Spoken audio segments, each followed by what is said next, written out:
এখনকার যুগে ভালো মানুষের দাম নাই কেন জানেন? বেশি না, সিম্পল কিছু কারণ। আপনি মানুষটা মনে করেন ভালো, অনেক ভালো, সৎভাবে চলেন, সব কিছু ভালোভাবে চলেন, সৎভাবে।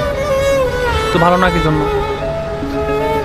তো আপনি সৎভাবে চলতেছেন, ভালোভাবে চলতেছেন, আল্লাহর পিছে চলতেছেন, সব কিছু ভালোভাবে ঠিকঠাকভাবে চলতেছেন।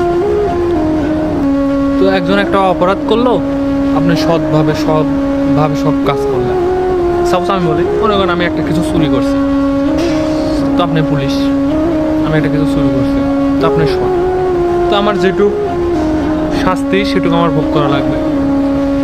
তো আপনি কিন্তু সৎ, যে আমার যেটুকু শাস্তি, আপনাকে টাকা দিলাম, আপনি নিলেন না, গ্রহণ করলেন না, যে আপনি সৎভাবে চলেন। তো সেই সময় গ্রহণ করলেন না, তো তখন আমি আপনাকে খারাপ ভাববো, যে টাকা দিলাম, সৎ হয়েছে, এটা হয়েছে, নানান কথা। কিন্তু আপনি কিন্তু সৎভাবে চলতেছেন।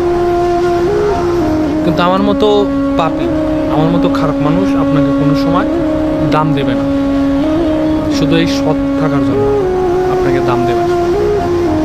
আর আপনি যদি অসৎ হইতেন, তাহলে আপনার মতো ভালো মানুষ আর কেউ নাই এ যুগে। এরকম আপনি খারাপ হন, আপনার মতো ভালো মানুষ আর পাবেন না। আপনি একটু সৎ হন, আপনার মতো খারাপ মানুষ আর এই দুনিয়ায় নেই।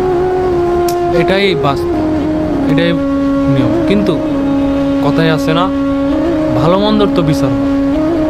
আপনি কষ্ট করে, কথা আছে, সব কাজ কিন্তু কষ্ট, সব কাজেই কষ্ট। আপনি সৎ থাকা, এটাও কিন্তু একটা কষ্ট। আল্লাহ এই জন্য দুইটা জিনিস বানাইছে, একটা জাহান্নাম, একটা জান্নাত। কেন জানেন? আপনি কষ্ট করে আল্লাহর ইবাদত করবেন, আর আল্লাহকে আপনাকে হাসি মুখে বলবে তুমি কবরে সব, সমস্যা নেই, ওকে, ঘুমানোই শেষ।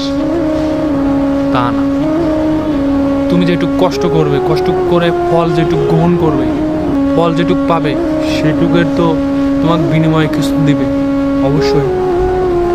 তুমি খারাপ কাজ করবে, সেটুকুরও বিনিময়ে তো তোমাকে কিছু দিবে। হ্যাঁ, মানুষ বোঝে না। মানুষ বোঝে আমার টাকা আছে, আমি যা খুশি তাই করব। হ্যাঁ, তুমি যা খুশি তাই করো, কিন্তু এই দুনিয়া মরার পরে তুমি কি করবে? তুমি এই দুনিয়ায় টাকা দিচ্ছ, পয়সা দিচ্ছ, বাবার ব্যাংক ব্যালেন্স, অর্থনৈতিক, মানে সব কিছুই সব আছে তোমার।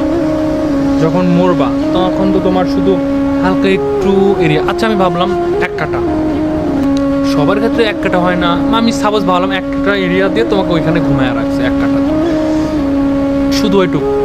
তুমি ওইখানে তোমার মা বাপ 14 গোষ্ঠী কেউ কিন্তু কোনো জবাব বা কোনো কিছু কথাবার্তা কোনো কিছু বলতে পারবে না, শুধু আল্লাহর ফেরেশতা, আল্লাহ ছাড়া বাদ বাকি ওখানে কারোর কোনো ক্ষমতা নেই। তুমি অনেক কি জবাব দিবে? মুসলমান তোমরা কি জবাব দিবে? যে আল্লাহ, আমি দুনিয়ায় চুরি ডাকাতি, ব্যাংক, আমার বাপের টাকা পয়সা ছিল, তাকে মানে আর কি এরকম ছিল, তা আমি এরকম করছি, মানে প্রভাব খাটাইয়া তাদেরকে ক্ষতি করছি। তো তুমি ওইখানে কাক দিব প্রভাব খাটাও? কাক? ভালো কাজ করো, আল্লাহর পথে চলো, তুমি তখন প্রভাব খাটাতে পারবে আল্লাহর ওপর। আল্লাহ, আমি তোমার ভালো কাজ করছি, আমি খারাপ কাজ করি নাই।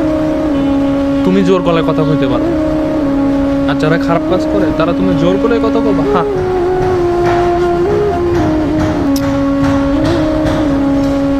ভালো থাকেন সবাই, সুস্থ থাকেন, সবাইকে হিদায়াত দিক আল্লাহ।